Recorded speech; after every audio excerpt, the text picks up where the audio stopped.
Good afternoon and welcome to Broadband Breakfast Live Online for Wednesday, November 15th, 2023.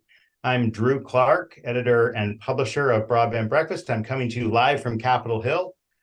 We've been quite busy at Broadband Breakfast for the last 3 weeks. We've had 2 events every week instead of just our normal one. And this week it was Connect 20 Summit. Basically an idea about how even though many people in the United States have access to high-speed broadband, there are many people who don't take it. 1 in 5 don't subscribe to high-speed broadband. So together with the National Digital Inclusion Alliance and Network On, Broadband Breakfast produced the Connect 20 Summit. In fact, it's just in the last hour, I had to step out of that on Capitol Hill. The videos from our programming yesterday, Tuesday, will be available on Broadband Breakfast. So for those of you who missed it but are interested in the topic, feel free to come to Broadband Breakfast to sign up and learn more about that free event.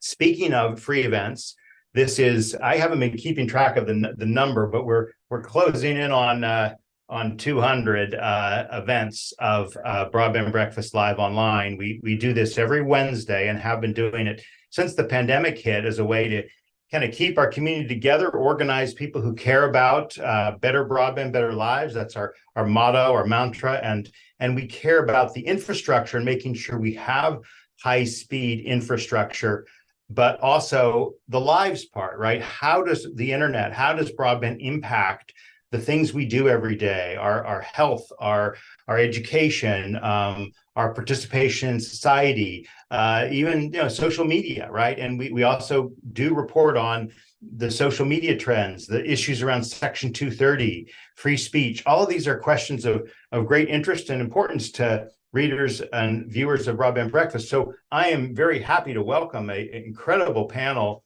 to talk about some issues with social media and kids, with a sort of a focus or a lens on Utah, which incidentally is the state I lived in for several years. So I have got a particular interest and awareness of Utah.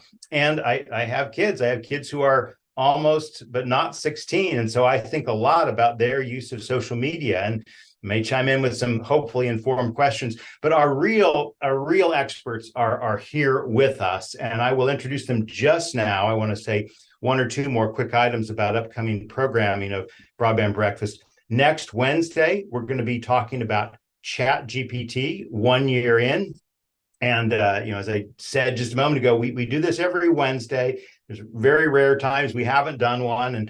And this year we plan on doing them every Wednesday. So even though it's the day before Thanksgiving, we hope many of you will be curious enough to know what's going on with ChatGPT. I got to go to Broadband Breakfast Live Online. So we hope you'll join us next Wednesday for that topic. And then 2 weeks after that, on Tuesday, we will be hosting our 5th digital infrastructure investment event. This is the annual conference we do in Washington that unites the financial services world with the infrastructure world. And there's again a lot about our digital infrastructure investment summit on our website, and I'll put a link or two in the chat as well.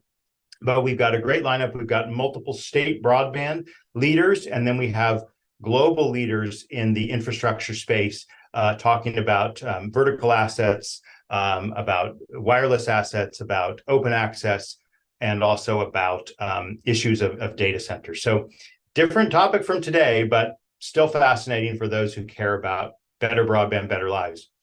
I forgot that I also need to give one more quick shout out to the sponsors. We would not be able to do the programming week in and week out that we do at Broadband Breakfast without the support of our sponsors. They include Utopia Fiber, Broadband.money, Comcast, DCS Technologies, Nokia, BroadbandToolkit.com, Google Fiber, Broadband Now, Michael Baker International, and Positron Access. We appreciate the support of each of our sponsors.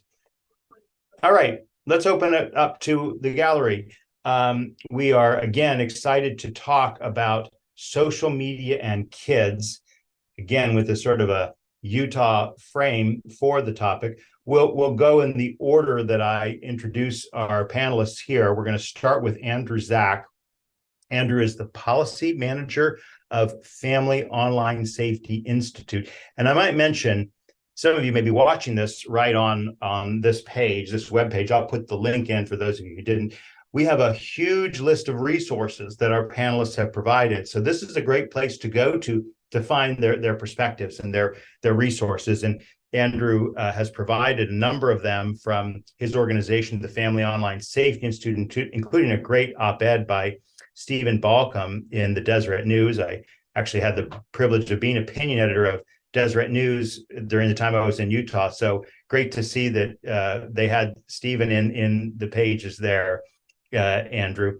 So Andrew, as the policy manager at Family Online Safety Institute, leads policy and research work relating to online safety issues, laws, and regulations, and works with federal and state legislatures on relevant issues relating to family online safety. And he's worked at Senator Ed Markey's office, which is interesting and fascinating.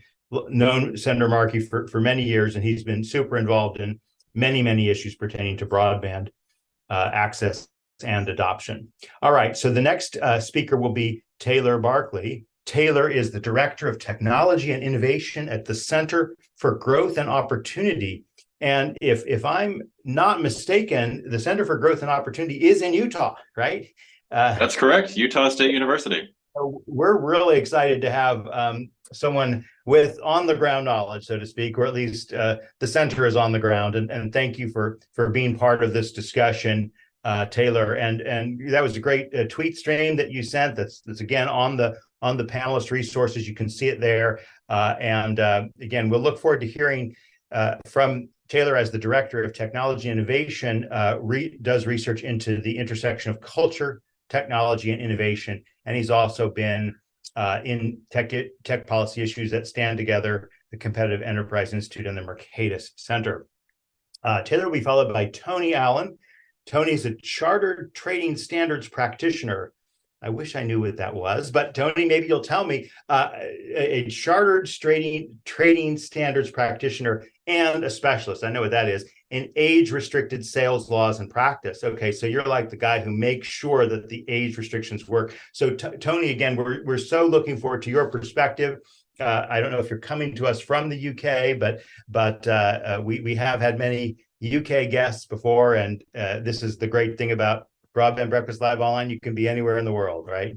I am in the UK, and just for you, a Chartered Trading Standards practitioner is the equivalent of your Federal Trade Commission in my background history. So I would have worked in the equivalent of that. Okay, great perspective. Boy, again, you learn something new every day. And Tony is the technical editor of the current international standards for age assurance systems. So boy, you can't beat that in terms of knowledge on this issue. So Tony, thanks for traveling across the pond to be with us here virtually.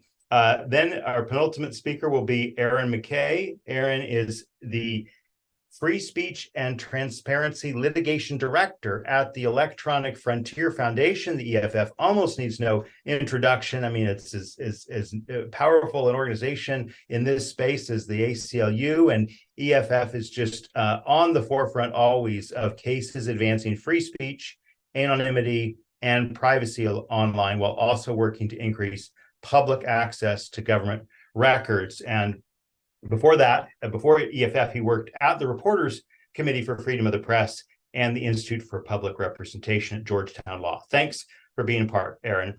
And then our batting cleanup will be our last speaker, Donna Rice-Hughes. Donna is the president and CEO of Enough is Enough, which is an internationally known, and she is an internationally known internet safety expert, author, speaker, and producer. I actually met Donna about 20 years ago as part of the COPA Commission, Child Online Protection Act. That was the law. And then there was a commission that followed, and Donna was one of the members of it, and I was a reporter. And so I went to pretty much every meeting and reported on it and followed it. So Donna, it's great to sort of see you again and to hear your voice on this topic as this issue has evolved. I'd be interested in your perspective on it.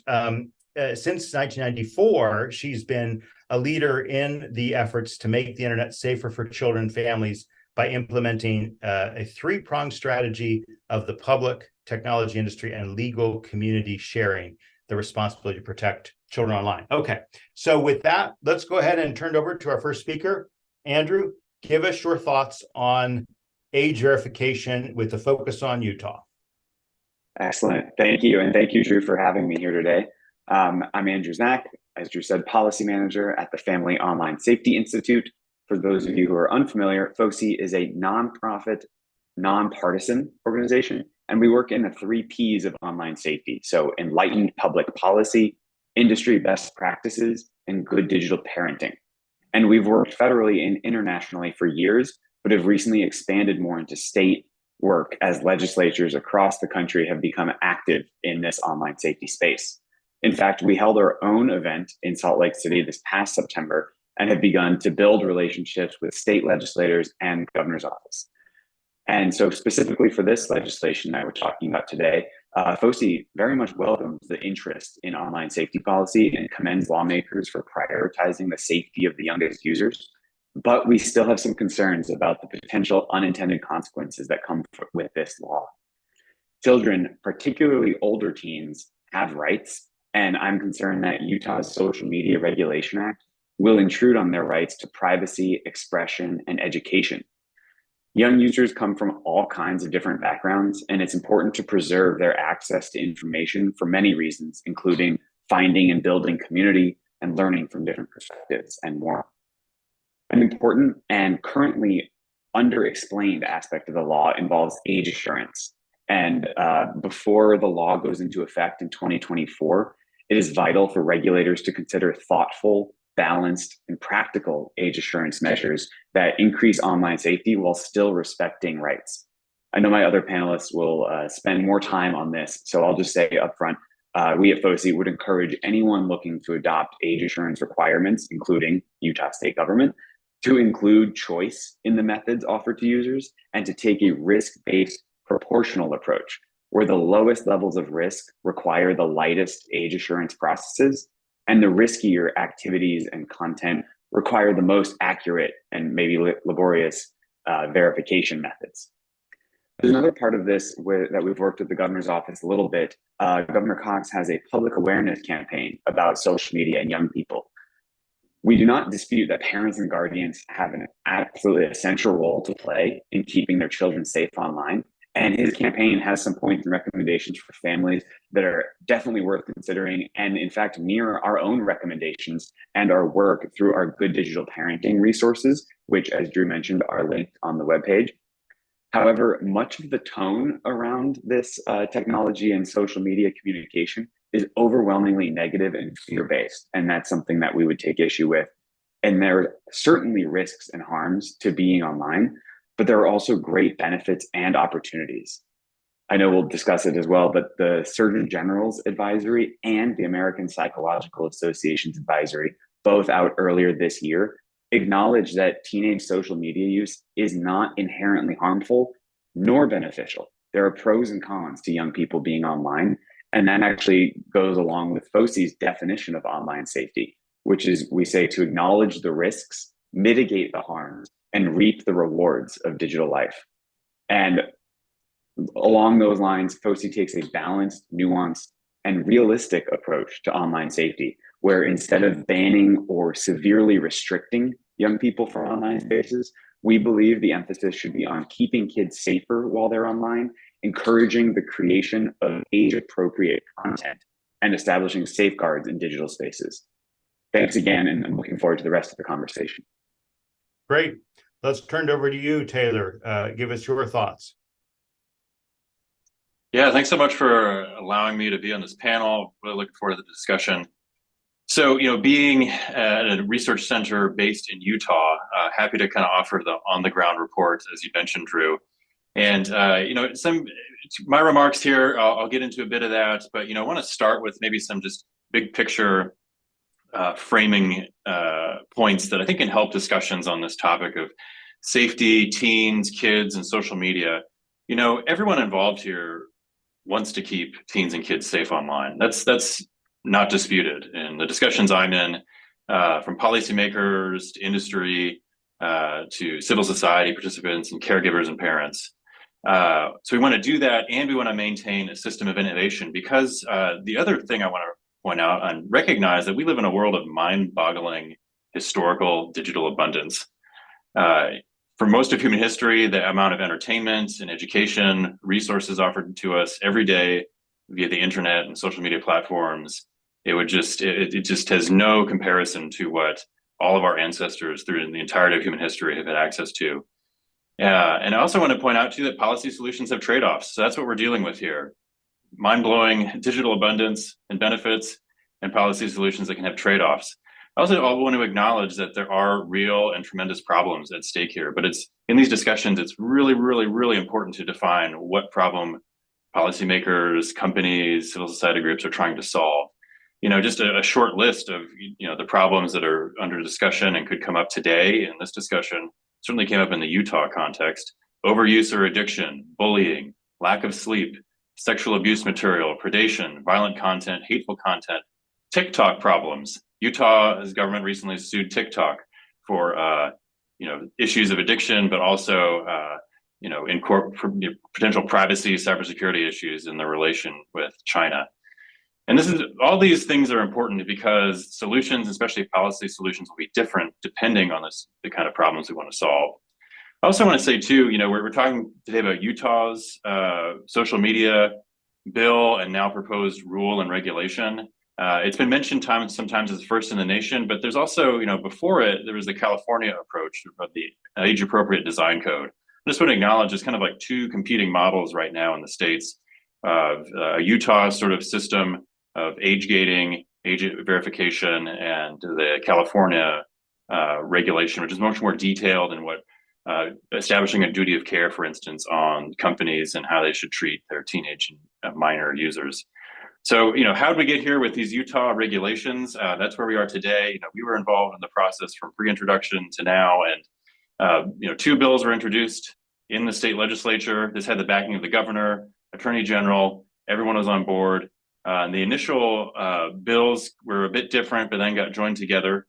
And one thing I really want to note is that the age verification requirements we'll discuss today were in the initial language, but then a change kicked responsibility to crafting the age verification rules to the Division for Consumer Protection in Utah's state government.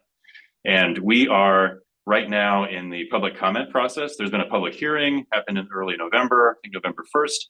And everyone in Utah, and I think, every interested party has a chance to comment until February 5th.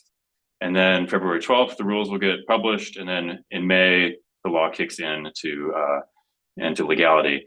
And, ticking through the proposed rules, they're all available.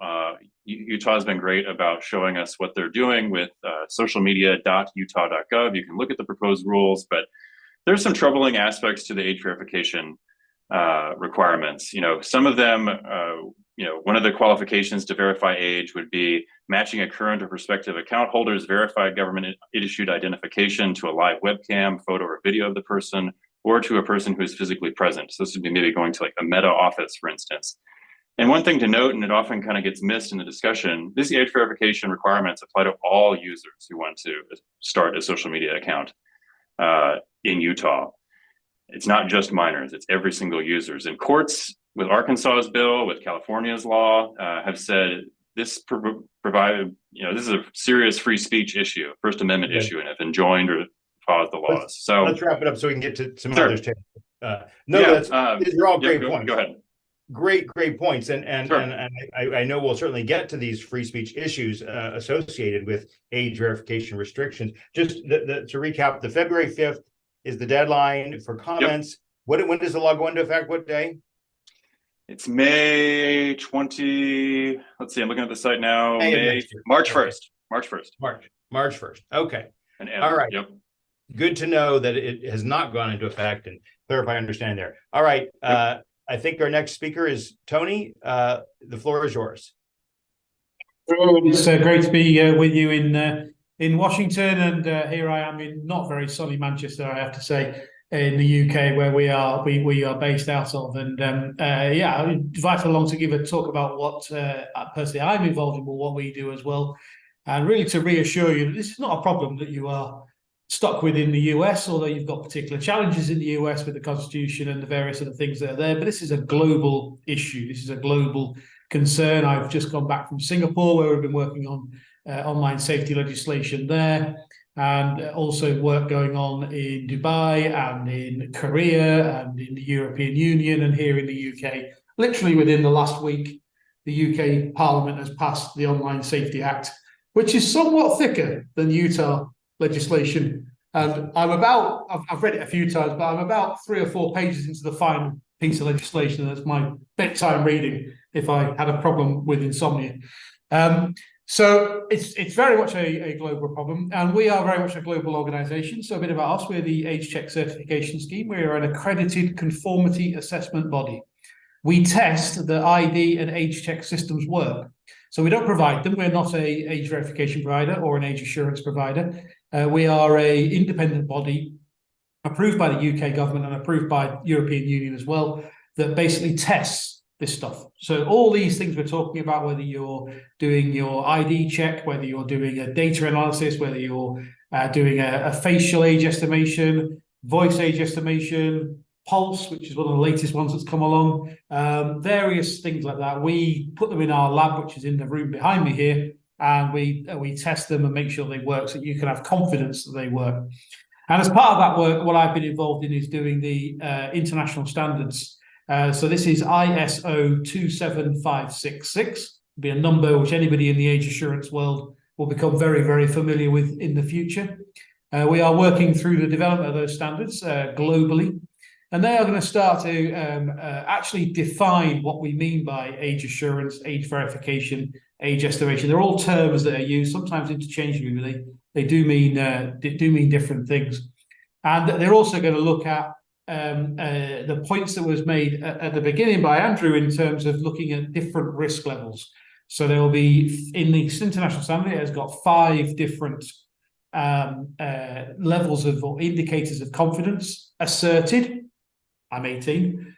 That's asserted. They are. That tick a box, say that I'm 18. That's the kind of lowest. So that might be appropriate if you're just wanting to deliver some fairly harmless, age-appropriate content to somebody. Basic, which is where you might do that with a bit of additional AI or passive estimation, things like keystroke analysis, hand geometry, as in the size of your hand when you're playing games or you're on your phone, things like that. Standard, which might be what you really expect age assurance is, being asked to check and being asked to verify it with one method. Enhanced, which is what you might look for that little bit extra confidence, where the risk might be a bit higher. For instance, if you're maybe selling weapons or you're engaged in things which might carry that higher risk. And then the last one is strict, where you really need to be absolutely sure. And that might be, an example might be where you're responsible for the upload of content. And you want to make sure that the actors and actresses in that adult content are over 18, are adults themselves. And that's where you need to have a very strict level of assurance.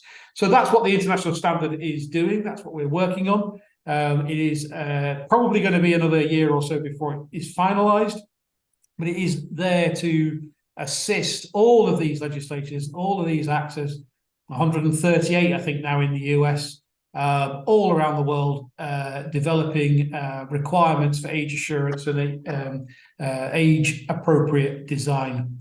Just finally coming back to what we do, we not only test that the idea and the age assurance systems work, but we also make sure that they are secure and that they are data preserving. And a very big principle of age assurance is that the data is not collected. You don't collect it, you don't reuse it, you don't create logs or honeypots of information about people's behaviors or tracking online, which is a big part of the argument around protection of speech, protection of freedoms in the world to various degrees in various countries. I'll wrap up there for the moment, Drew, but I'm really looking forward to the debate. Great. All right. Well, let's turn it over to you, Erin, to tell us about Electronic Frontier Foundation, how you view these age verification measures. Thanks, Drew. So EFF is a digital civil liberties organization founded to promote liberty, justice, and innovation online.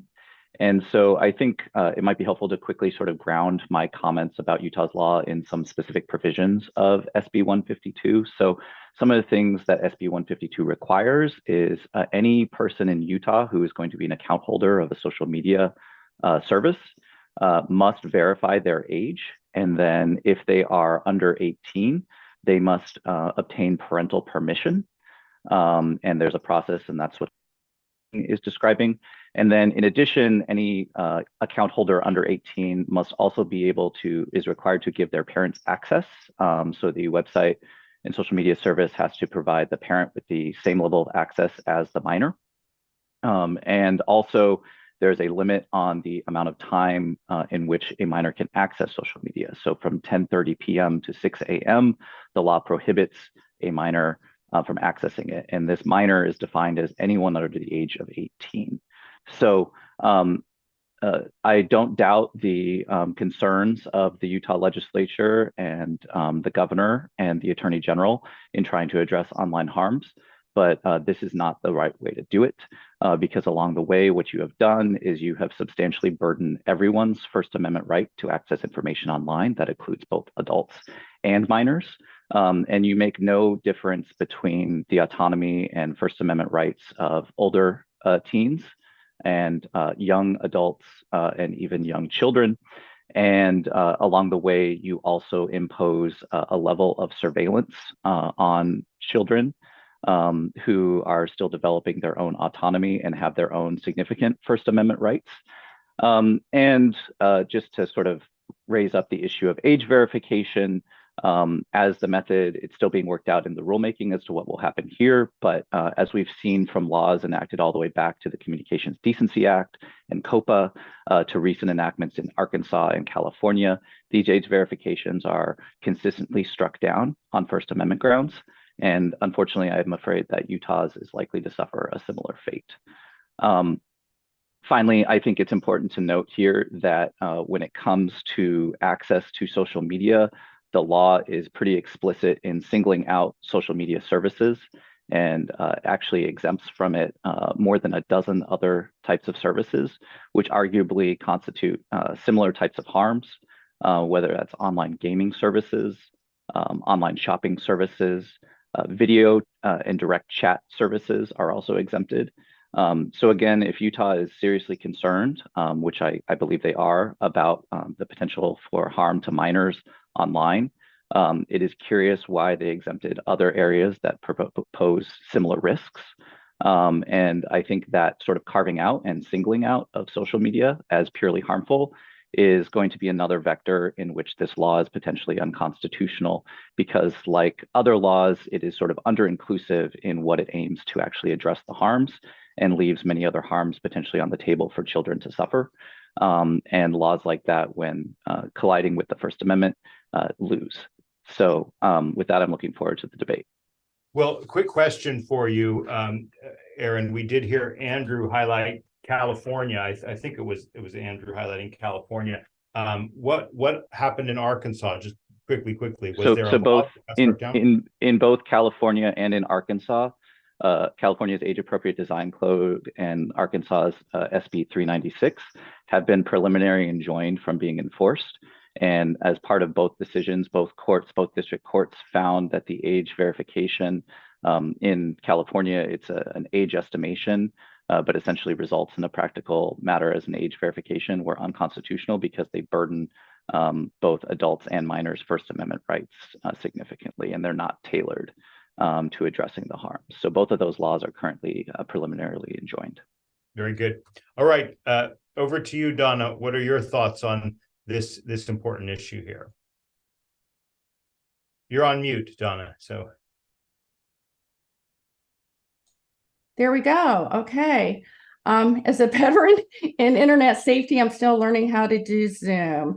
All right. But I'm Donna Rice Hughes, and since 1994, the organization that I am now the CEO and president of has been focused on preventing the online exploitation of children.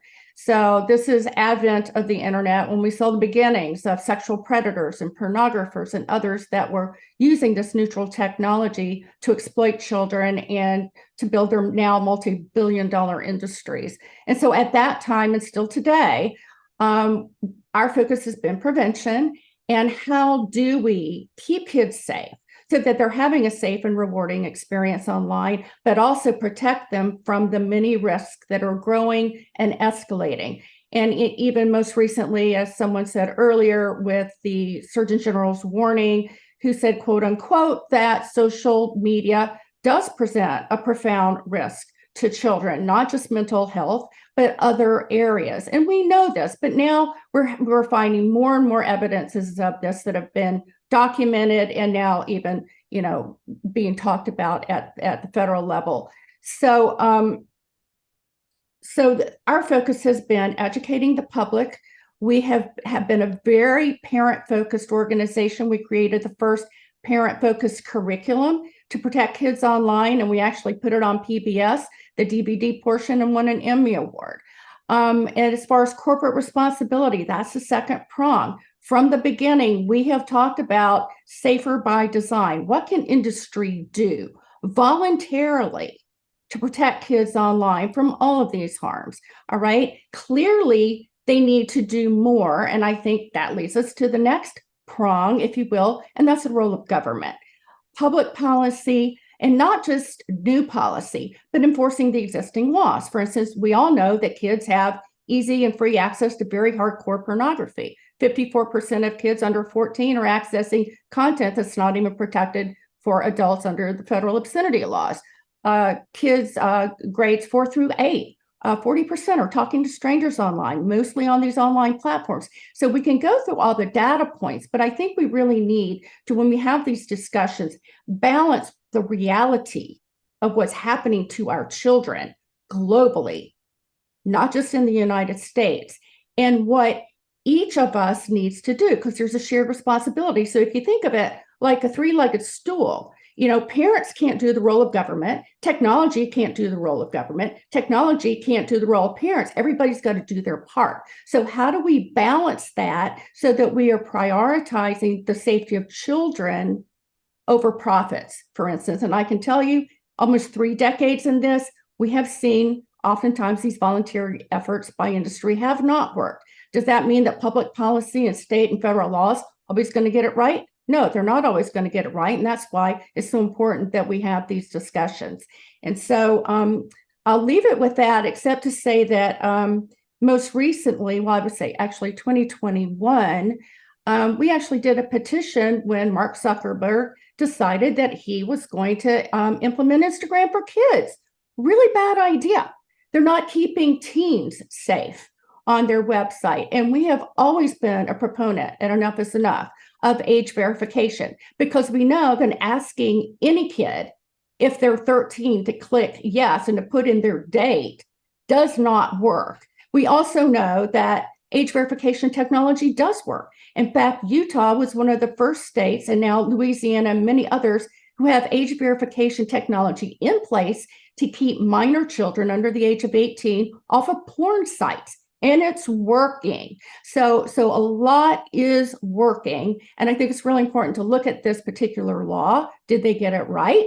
What can we do different? What can other states do different in the areas that this might not be the best solution? Maybe it is, maybe it isn't. But I am glad that states are stepping out and they are doing something, and they're saying enough is enough, because quite frankly, it's about time. Let me actually start with this point you've made right now, Donna, which is age verification in other contexts, i.e. not for social media. So age verification for pornography, right? What is the state of this process? And I want to hear from everyone on this, because again, while social media is clearly, or I guess is generally of a different order of magnitude or harm, at least in the eyes of a common sense person, in my view, than pornography. What is the record of how age verification methods are working or aren't working? In fact, let's start with others in the same order we heard from. Andrew, what is FOSI, and what is your view on this?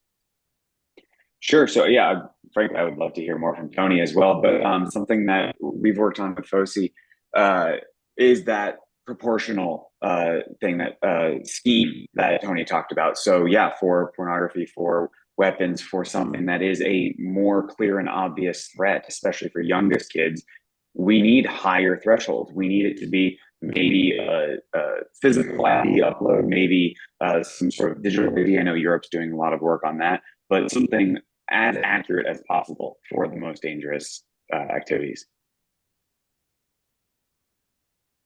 Yeah, I think what we've seen with this is a different issue. Kind of what I was saying, like we would define the problem we're trying to solve, and I agree with Andrew. Like proportionality makes sense here. I think maybe the success perhaps could be Pornhub leaving Utah, Virginia, and other states that have, I think Louisiana as well, that have passed laws age gating access to adult content websites. And I think their recommendation is to kick age verification to the device level, which is another idea that's thrown around. So we're still early days, but I think that's where we've seen maybe the biggest effect is, the big companies, adult content sites just leave the state. What does it mean to leave the state from the global perspective of the internet, right? I mean, what does that mean, Taylor? So, location of IP addresses. So, if I'm trying to access Pornhub in Virginia, it's going to say no access because, my cell phone or my Wi-Fi routers, telling their computers, their data centers where I'm located. Easily got around by VPN, virtual protocol networks. And what we saw in Utah, at least, was a 25% increase in downloads of VPNs once Pornhub decided to not operate in Utah. So that's another thing to consider with these kind of geographically centered age verification laws, is that with VPNs, people can find a way around them. Can I just chime in there, Drew, for a minute? Sure. But I do want to hear from Tony and Erin too, and Erin too. Go ahead, Donna. Okay. Just there are two different types of laws here. You mentioned device verification. The device laws are actually very different than the age verification laws. All right. So the age verification laws are actually or age verification to keep minor sites off of porn sites. All right. That's all that is. And it has worked well. And like you said, Pornhub and other, they're like, hey, this is just too difficult. We're just, not going to make it available in that state. The device laws are different. Okay. The device laws, which actually Utah pioneer to all you Utah folks out there. I'm very, very happy about this law.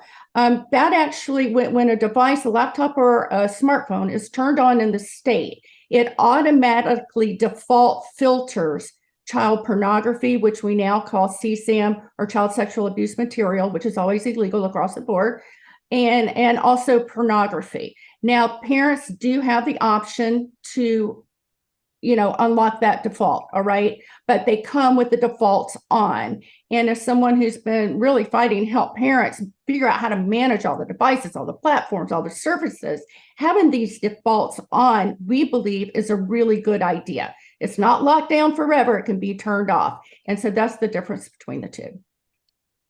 Very helpful. Tony, what do you think about what we just talked about here?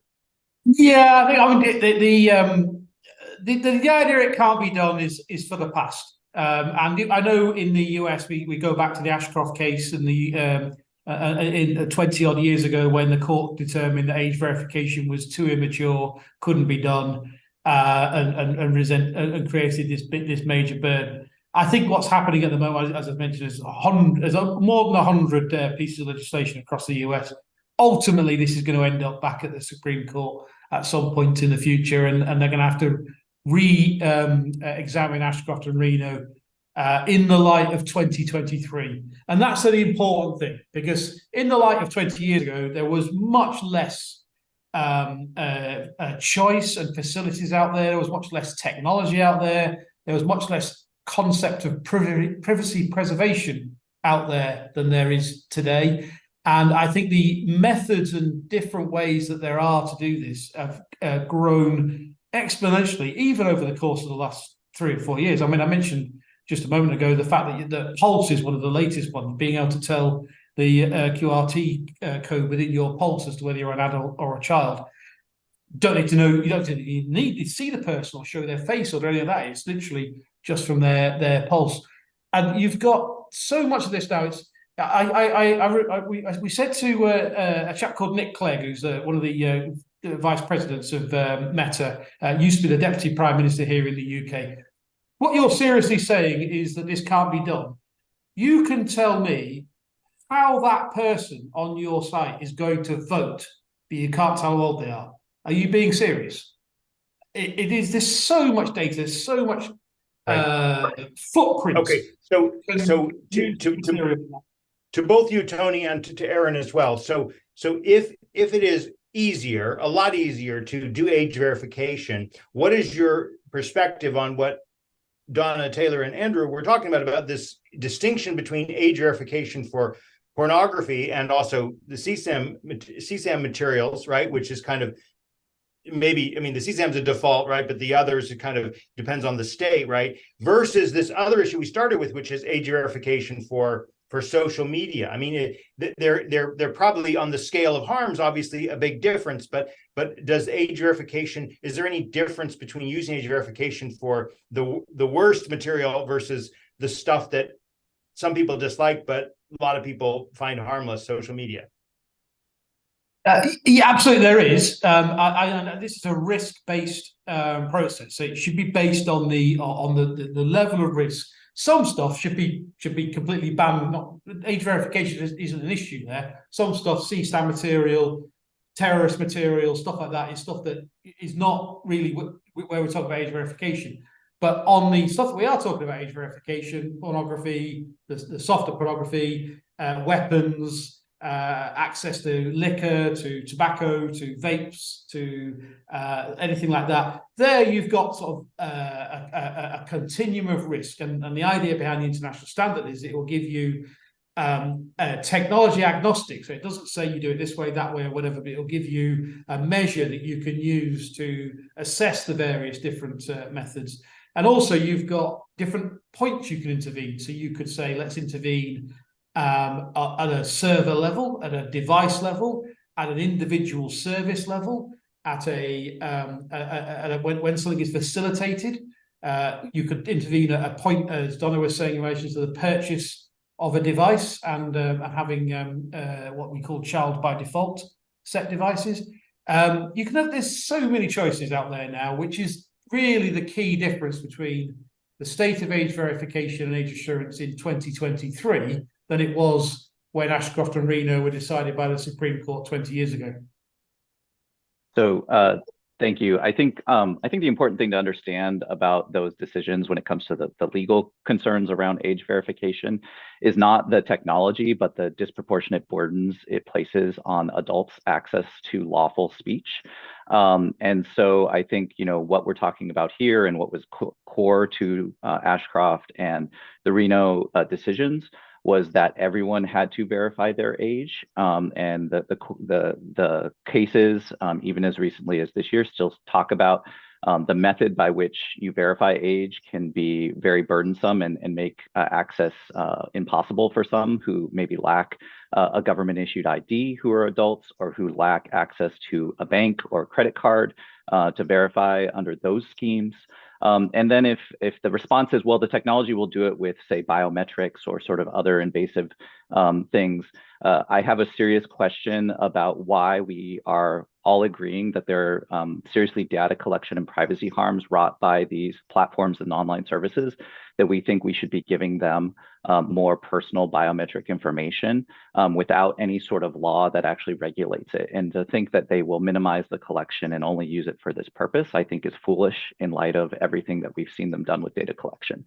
So I think even though the technology, the state of the art around age verification has increased tremendously, I don't think they still address the legal burdens at issue and the potential invasive nature of any sort of biometric or sort of other thing that doesn't rely on, say, a government ID that many people lack, or a credit card or a bank account.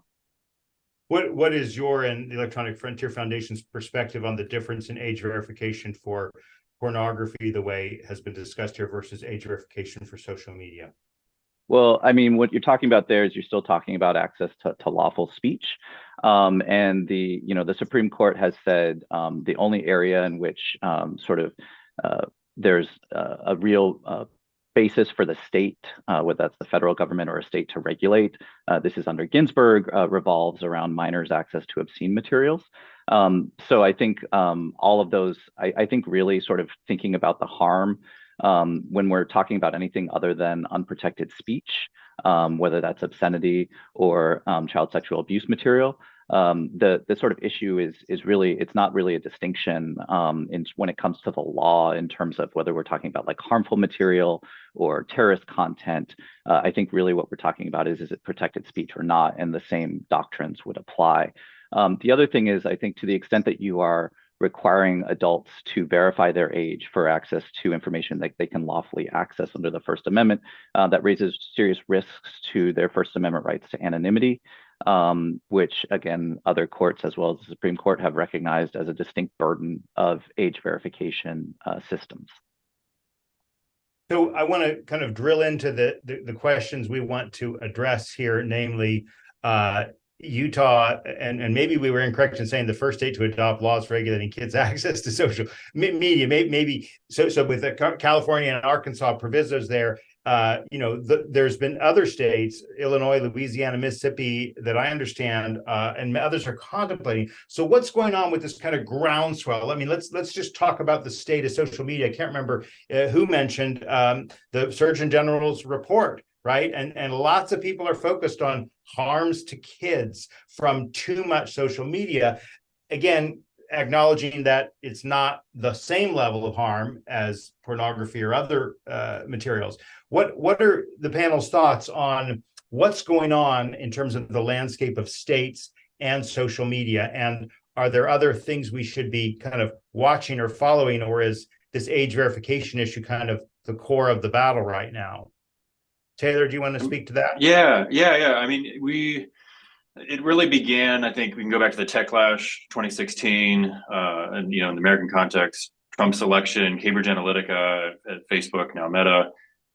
So the Techlash started then, and then I think in 2017, psychologist Jean Twenge published her book iGen that really kind of mapped on these charts that show, a correlation between increase in teen mental health disorders and anxiety rates, and introduction of new social media technologies like Instagram. And I think that's just been catching on ever since, with a flood of research out there that is, I think, of mixed perspectives with lots of data to parse, and we're still in the midst of that. And we're kind of in this mode that we've encountered with other new technologies throughout history, where policy is trying to catch up to the research, and the research much slower than the policy, and technology is advancing in the meantime, and culture is changing, and it's just this huge hodgepodge of mixed factors that we're still in the middle of like figuring out how strong of a correlation is there, a causal connection between social media use and negative mental health effects amongst teens, and research is ongoing, and I think that's the place we need to be. Well, but again, very useful words, but like, where does that lead us, right? I mean, like, what does your organization advocate for, or are you basically like waiting and seeing till what the research has been parsed? I think, it's going back to what is the problem that we're trying to solve. So Utah context here, I think it's issues of, loss of sleep, addiction, which is a word that many people quibble with, but say overuse, using a device or service more than a user wants to use it.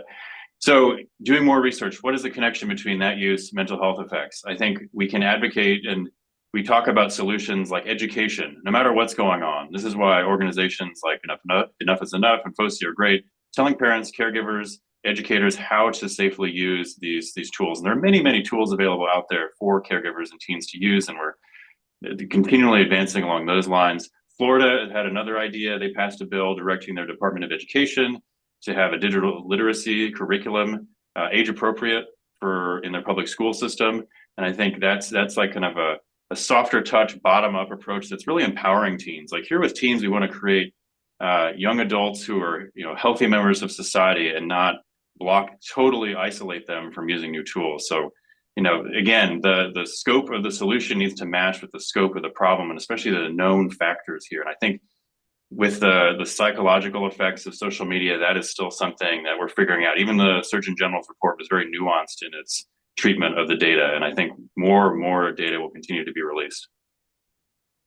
Andrew, in the op-ed that you shared by Stephen Balcom, it basically said, "Hey, nice effort, Utah, but you're kind of fear-mongering." Would you care to elaborate on that a little bit? Like why is a law that is basically putting these defaults in place and giving hopefully parents a kind of a leg up on this issue many parents want help with? Why is that fear-mongering, or is there something else you'd like to highlight there, Andrew?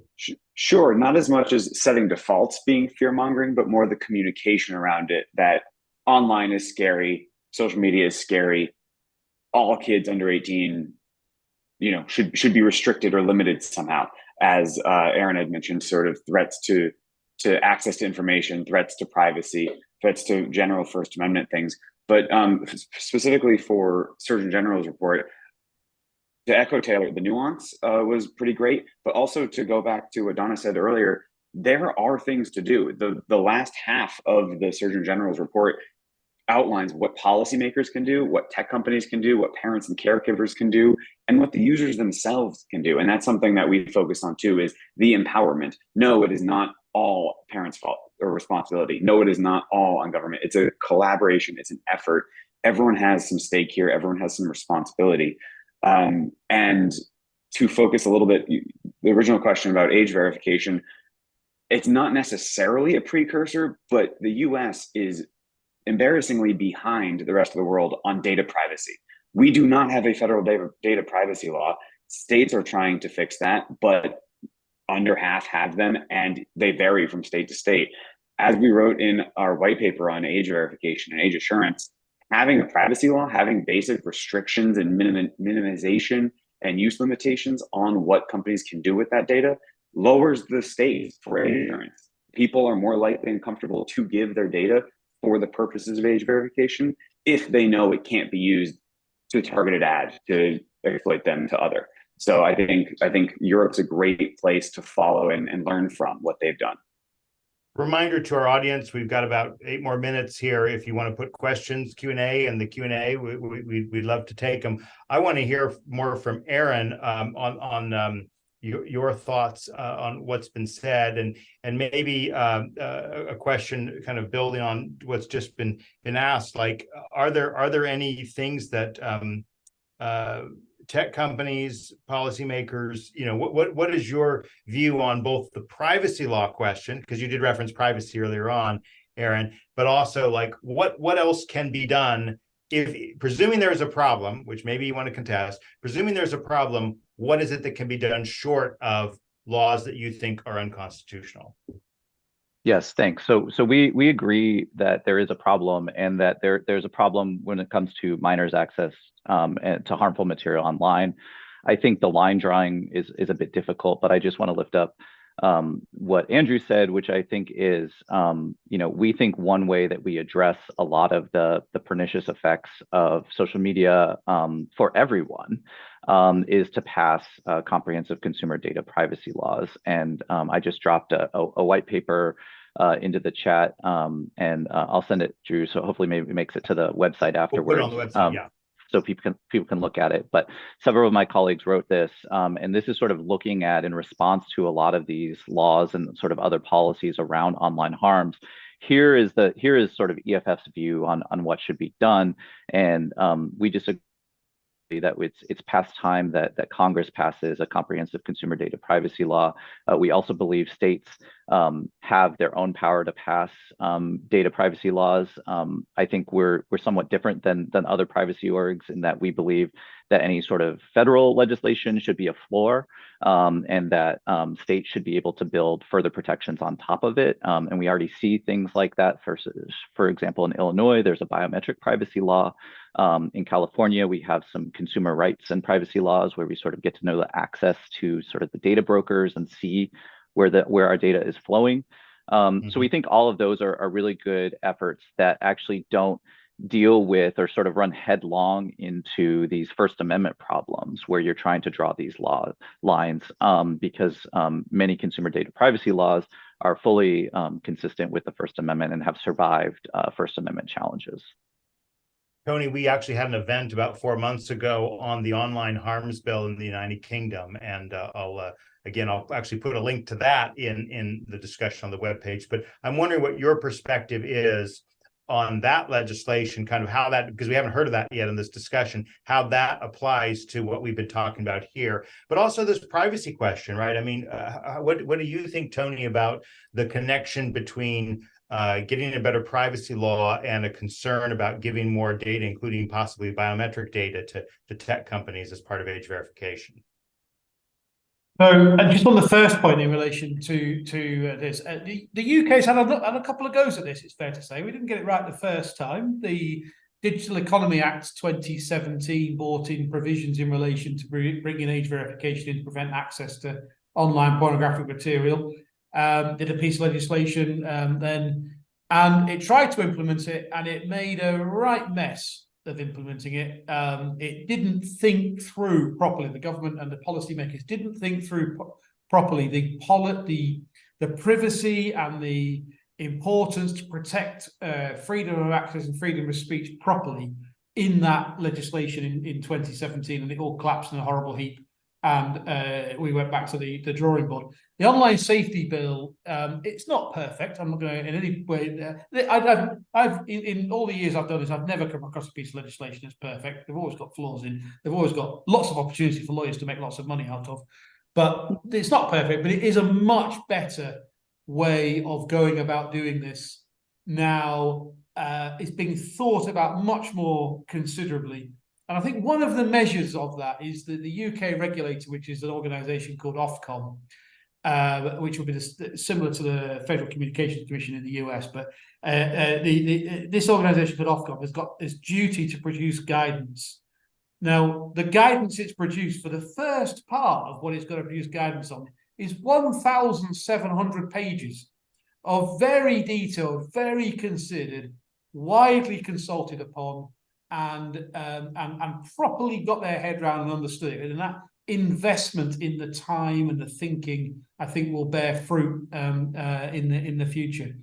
In relation to the point about biometrics and how that works, I think my key point on that is what is critically important is that age verification is carried out by third parties, certified, accredited, tested third parties. It's not done by the service providers themselves. And I think that, together with the federal data protection legislation, will build confidence in what's happening with age verification online.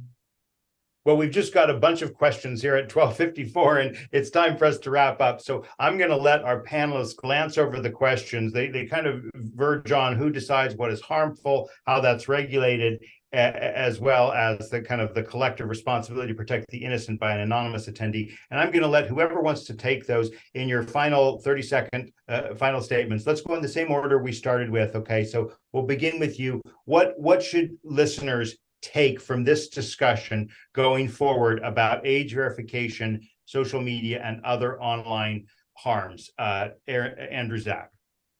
Sure, thank you. I think I like what Taylor said in terms of talking about age assurance here is a trade-off. There's privacy considerations, free speech considerations, and harms considerations. And everything here has nuance.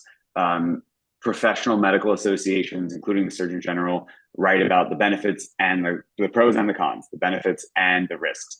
It's incredibly hard, and it's great that we have all of these organizations and people doing this hard work and this research, and you for convening us. Thank you. I think that's a great step forward here today.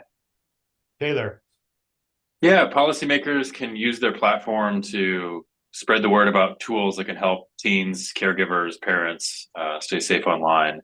I think that's a proactive solution that Utah's Governor Cox is doing right now. Some of the questions, the one particularly about who decides what is harmful from Shelley, that is the question of the year and the decade. Really, the definitions. What are we talking about here, and who's deciding, and then how on earth could it be enforced? Those are the really tricky questions. Tony. Yeah, I think thank you again for inviting me along. I think my sort of key points would be, first of all, it can be done. You can get this right. There's technology out there. It can be done. The second thing I would tend to agree on is that the legislatures and the wording of the legislation is, in some cases, they're trying to be too prescriptive. They're trying to thread the eye of a needle. They should be much broader and think about the wider implications of things. And the third thing I would say is it is coming, and it's coming globally. Hey, good thoughts. Thanks for being concise. Erin, and then Donna, you get the last word. Thanks. Yeah, so I think any sort of lawmaker just needs to be really sort of careful about what they're trying to regulate and really sort of think about whether they're running traps that might inevitably lead to their legislation being blocked on First Amendment grounds. And I do just want to lift up the idea of an anonymous commenter saying, you know, what are we doing about putting additional burdens on adults? Just noting that under an age verification scheme, you could not post anonymously your question and would have to identify yourself. So those are the types of burdens that we're talking about. And those are the types of burdens that courts consistently recognize as being the problem. So it's not about additional burdens on adults for lack of accountability. It's about that adults have First Amendment rights that are being burdened by these legislation. Well, thanks for bringing it very close to home for us and our anonymous attendee. Donna, what do you think should policymakers take going forward? Well, first of all, I want to address the question that was on the table from your listener, and that is who decides what's harmful. With respect to child pornography and even pornography, to address something Erin said earlier, the Supreme Court has said that certain types of content are not protected. That includes hardcore material under the federal obscenity laws. It's all over the internet because it's not being enforced. Number two, big tech companies can do more. All right. They have not voluntarily done everything that groups like ours have been asking them to do ever since the advent of social media, like do some default safety, do some age verification, make the tools easier for parents to find. If you've got 2 kids on 5 social media and gaming platforms, that's a lot of stuff to figure out how to turn on and how to get to. So we're putting too much on parents. I think we really need to prioritize kids' safety first. And also recognize, like Tony said, we're not going to always get it right. But clearly, states are looking at this, and so is federal legislation. There are a number of laws out there right now that have bipartisan support in the Senate. So, and finally, the technology's there. You can protect technology with the age verification technology that's already been used in Louisiana. First of all, I just did a congressional briefing with the folks who put that together in Louisiana, and I was very impressed. So we can do this if we all work together. So Drew, thanks for having me. Well, that will have to be our last word. Thank you again and please join me in thanking our wonderful panelists for being with us: Andrew Zack, Taylor Barkley, Tony Allen, Erin McKay, and Donna Hughes. I'm Drew Clark, and we'll see you next Wednesday. Take care, everybody.